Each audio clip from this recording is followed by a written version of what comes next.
So sometimes extreme things happen, Guruji, like between parents or son-in-law, father-in-law, daughter-in-law, or even brother, sisters, and wife. So extreme fights like going to the divorce, huh? Or even killing thoughts and a very wrong way of thinking like that.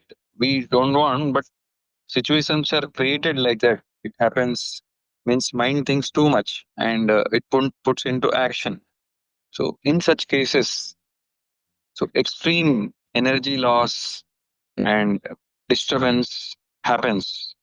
So like extreme anger, physical abuse, sometimes it happens. In such situations, how to tolerate it or what to do.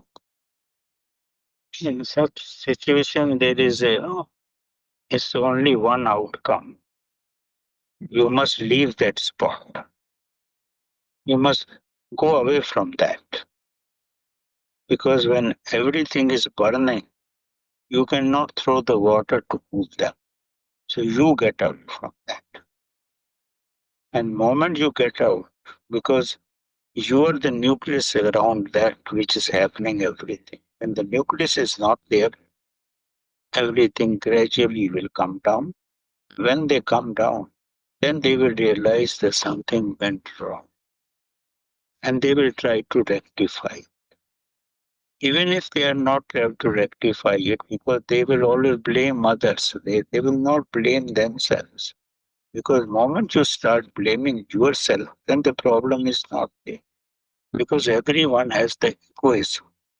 I am right, you are wrong. So that will go on.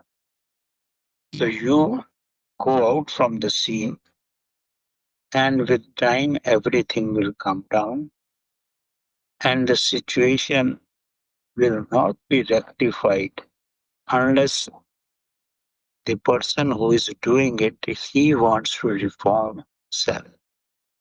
Whatsoever advice you will give, it will has no impact. If he wants or he or she wants to rectify himself, make himself strong, then only thing can happen.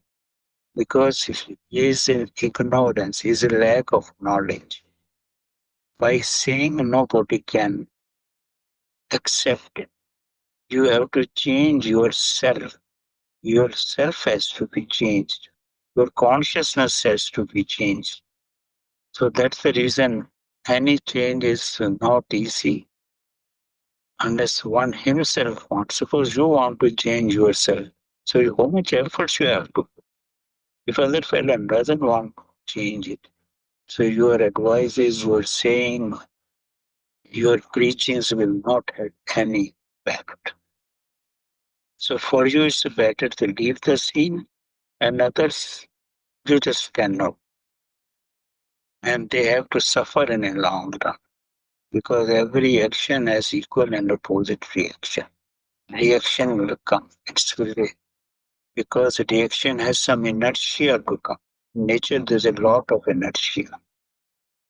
And whosoever is doing these things because of his temperament or whatsoever it is, if it is not linked with your karmas, then he or she has to suffer.